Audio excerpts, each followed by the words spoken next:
Oh,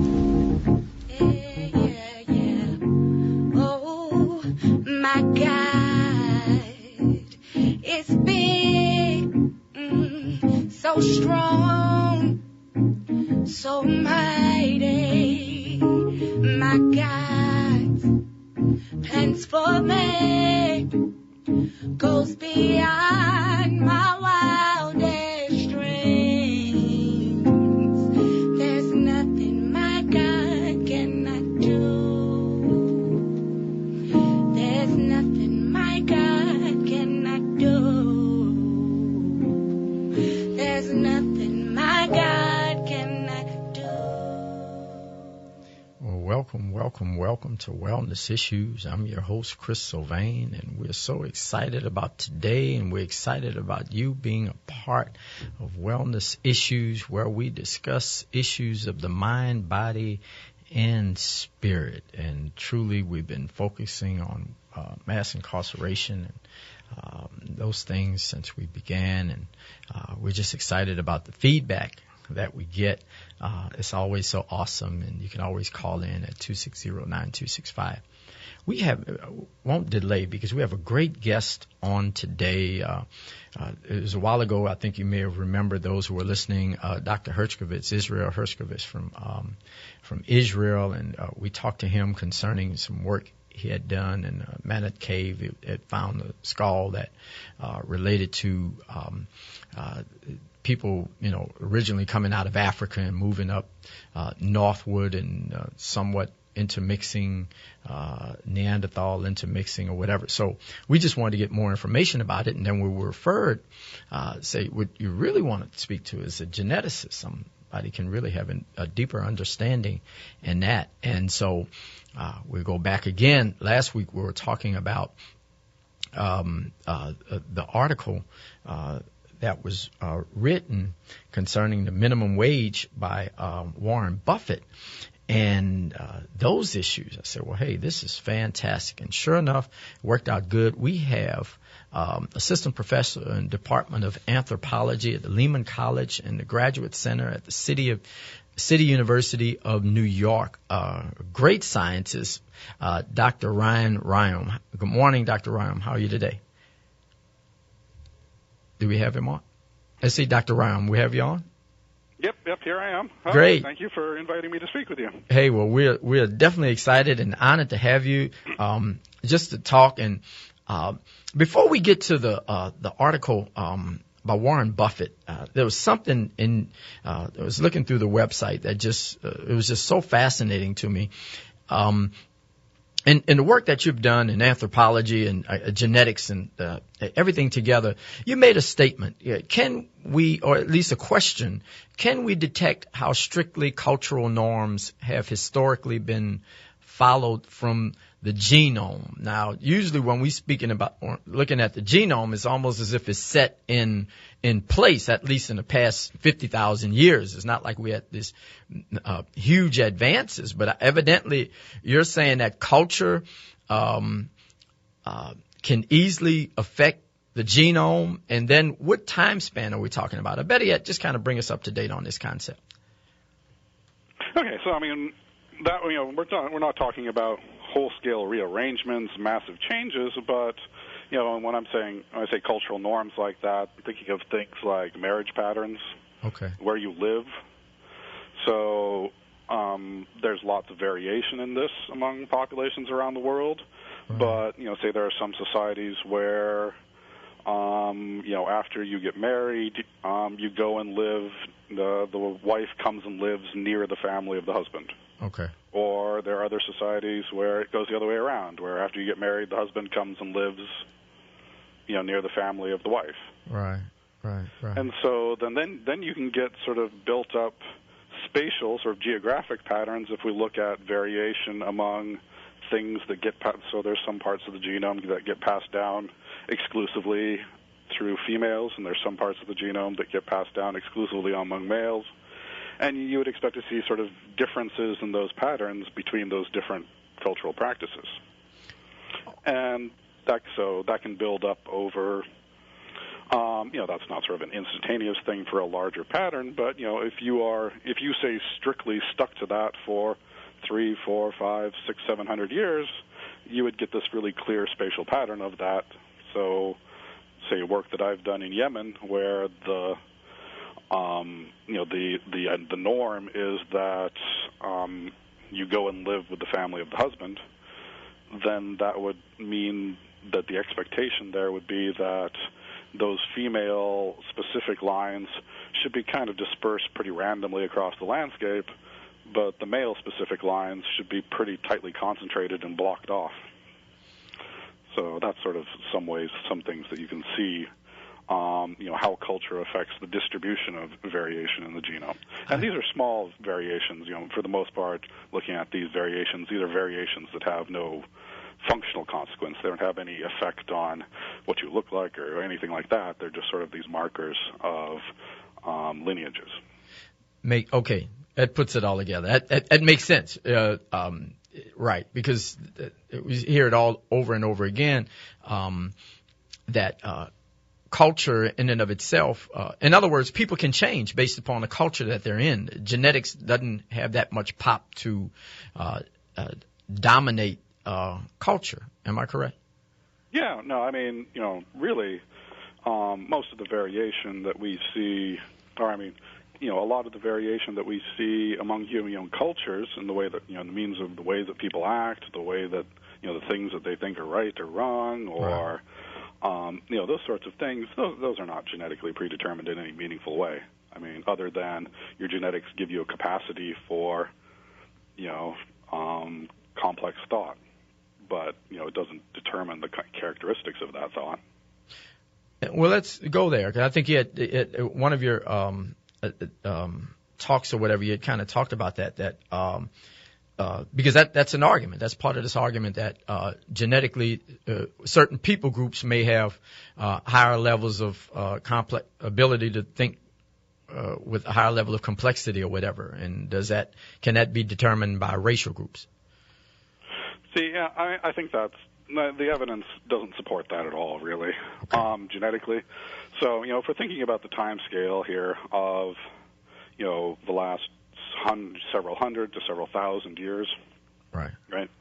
Over that sort of time scale, the kind of genetic changes are pretty minimal. You can have genetic change over that time scale, but for the most part, the changes that we see are these changes that have no consequence. Right. So, and, to put it sort of bluntly, 1,000 years ago, all of our ancestors were basically illiterate peasants. Right? So, yes, there were urban elites and whatnot 1,000 years ago, but 99% of the population were, just farmers or, pastoralists or whatnot wandering around. Got it. And so we can look at this two ways. Either, the society that we live in today is so tremendously different that the skills that our ancestors have are kind of irrelevant, or, a more anthropological perspective would say that, even if you are a farmer living in a small community, that small community has complex social rules, it has complex economic rules, it has complex political rules. And so, either our society today is so different that the skills of them don't matter, or our society today is, really basically the same. You live in a complex social environment. We can see this, throughout the world that, who is the best society on the planet, best in quotes, changes considerably over time. Europeans were living in mud huts when there was sort of, or maybe not mud huts, but whatever, were not in a tremendously advanced society when populations in different parts of the world were building up, large, complex urban societies. The changes in culture and society happen much, much, much faster than any kind of, large-scale genetic change. And that is the key. And that's what we hear over and over again, that genetically it couldn't have been any changes that much because, you say, you go back an easy 1,000, let alone whether it's 2,000. We're not talking about 50,000 or 100,000 years where we're having these major genetic shifts. It is what it is. Yeah. No, I mean, the kinds of, genetic changes that, we have really good evidence for some genetic changes over the last few thousand years. Right. But, most of those are, really pretty simple changes. Like, say, there are some populations in the world that are able to digest milk as adults, Okay. which is not something that mammals typically do. Okay. And those sorts of changes have developed over the last 3,000 years or so. There are some populations in the world who have slightly higher digestive ability for starches. Okay. Slightly higher. And those are like those are the genetic changes that are the strongest, the biggest ones. Some of these, but these are small changes related to sort of dietary digestibility of things. Hit the nail on the head. But so definitely when we start speaking about behavior and intellect and aptitude, obviously nurture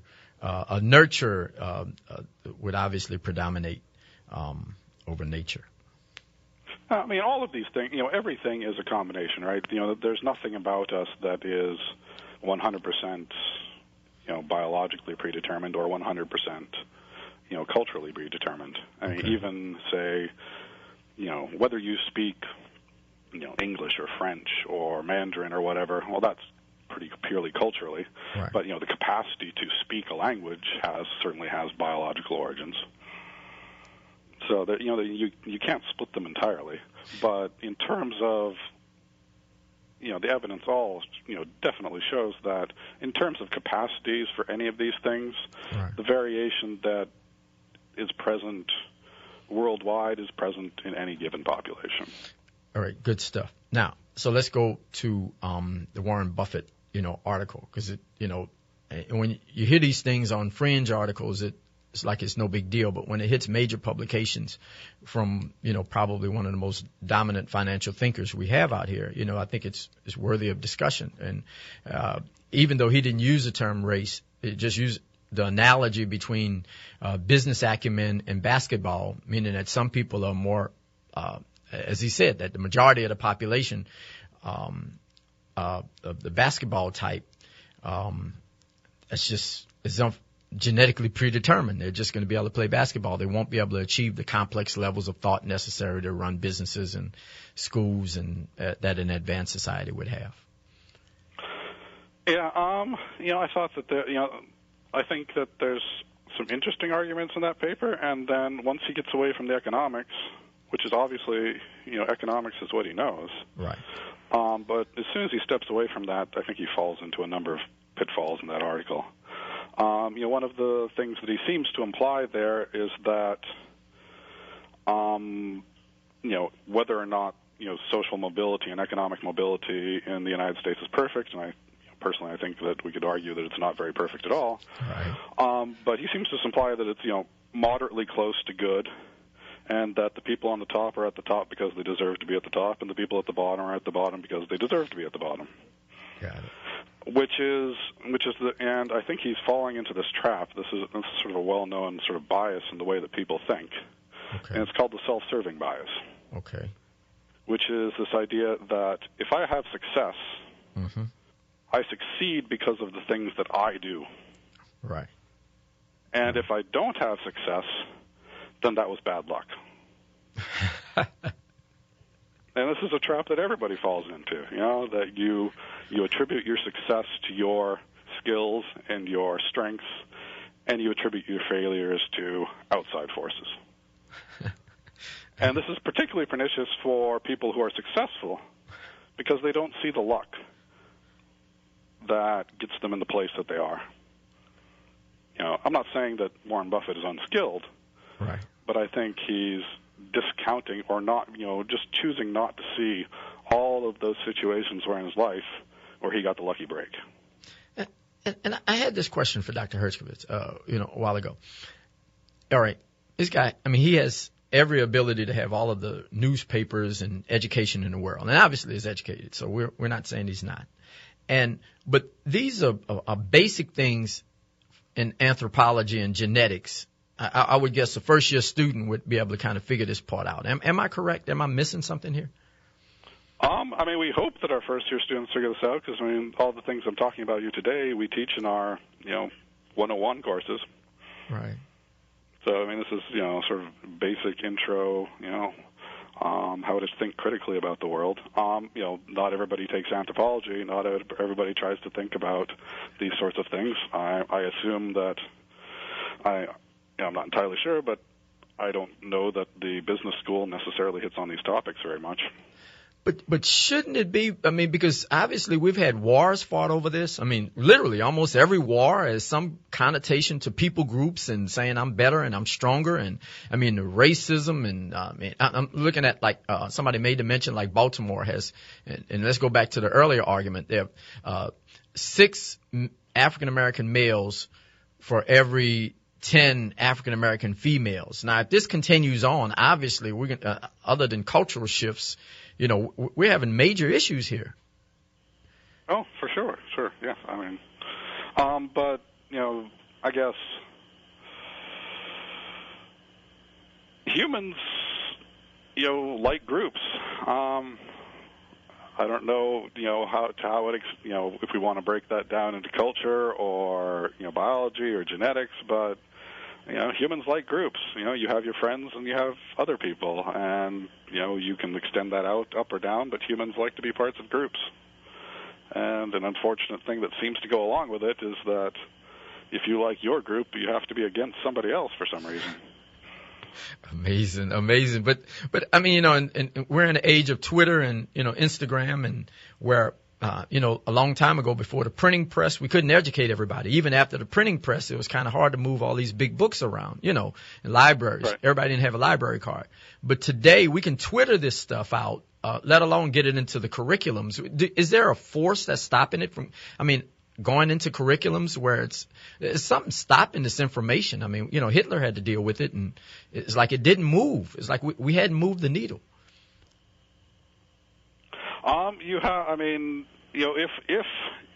I think part of the problem is that, it's not like we recreate society by scratch every generation.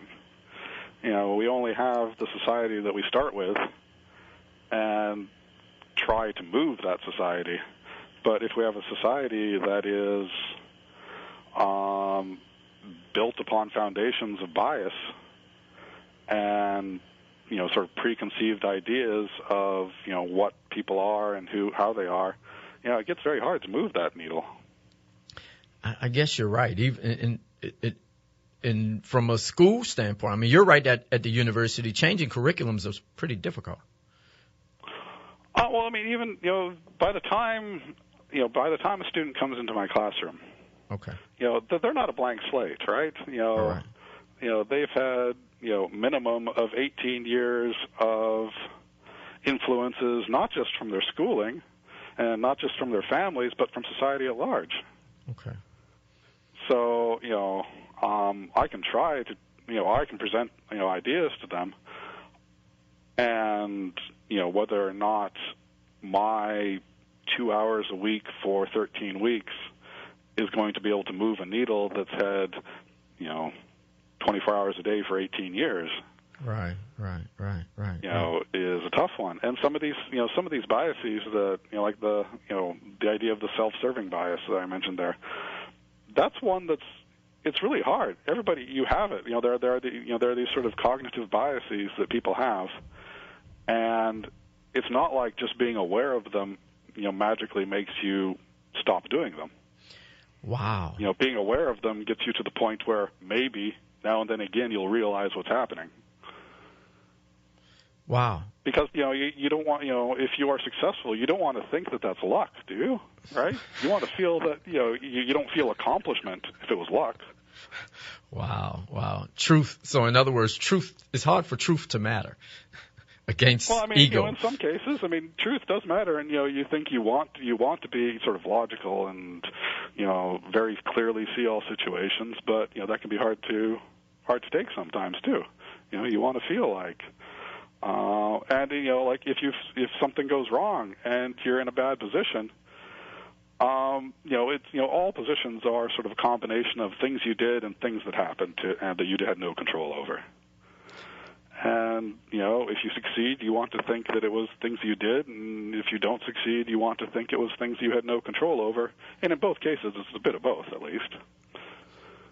Yeah, but but it doesn't make one person Superman and the other one just a snail. Let's throw something in from anthropology. Okay, this concept. And I might be wrong on a question. Let me know. But let's look at African Americans. Okay, literally 500 years. Okay, we had 500 years going through the degradation of slavery and everything else like that. Genetically, though, all right, from constant pressure of the strongest being killed, a passivity where the passive are able to survive. Does that have somewhat of effect generation after generation after generation, even in a short 500-year time span? In theory, maybe. In practice, I think it's probably not entirely true that, in terms of who survives and not who survives, is probably, there's a certain amount of randomness to that. Right. And there's also a certain amount of,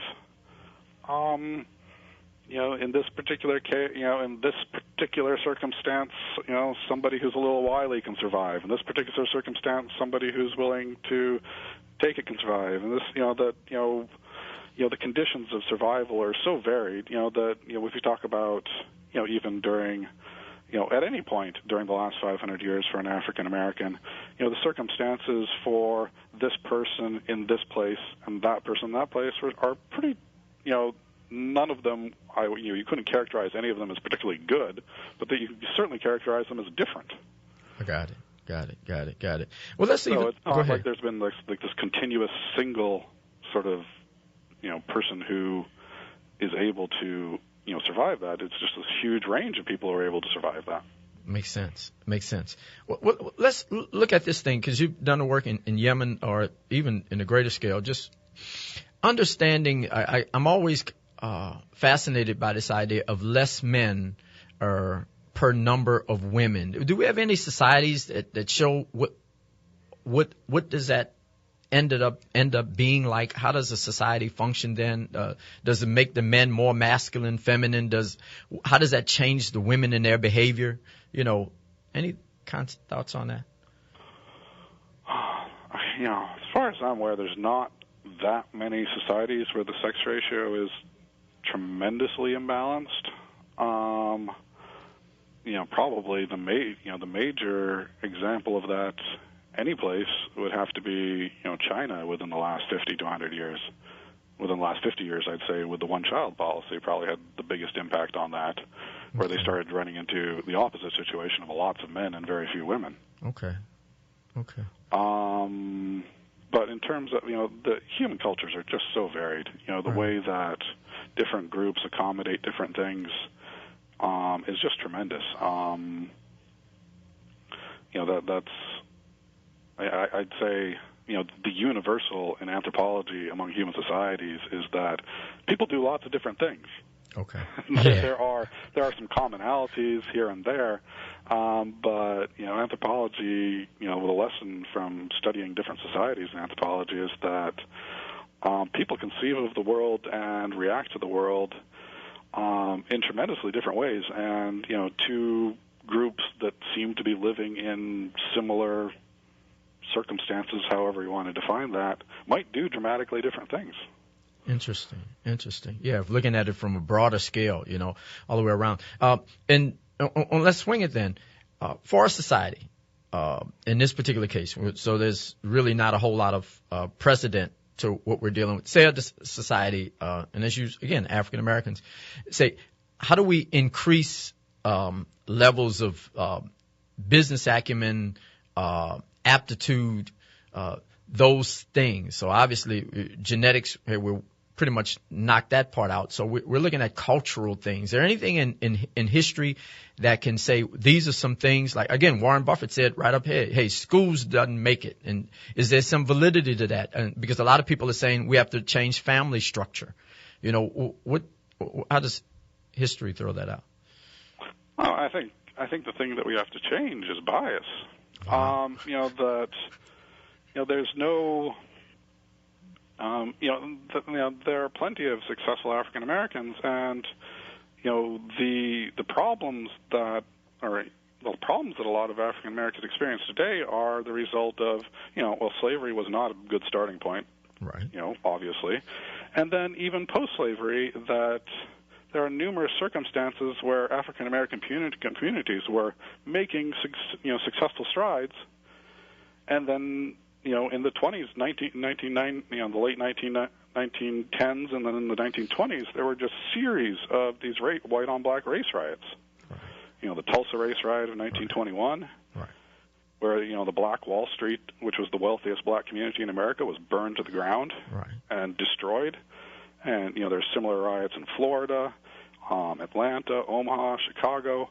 Basically, 50 years after the Civil War, there was this growth of these communities from a tremendously disadvantaged state, and was making progress, and then it was all burned to the ground. And if you keep on doing that, and you'll get to today where you have this systemic bias against African American communities, it's hard to make growth and economic success and any of these sort of things happen when the larger society is sort of systematically racist.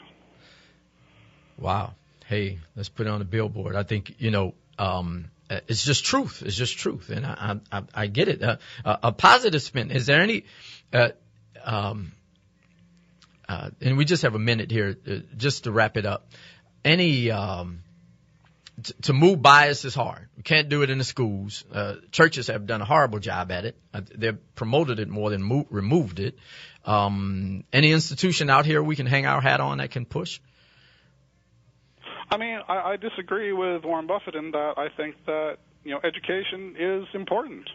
And especially if we are able to, fundamentally, whether these communities, whatever the racial or ethnic composition of these communities, our education system does not serve people in poverty well. Right. Right. And if we could do better at our educational system in poor communities, regardless, in those poor communities, there's a greater proportion of African American communities than others because of this history. Right.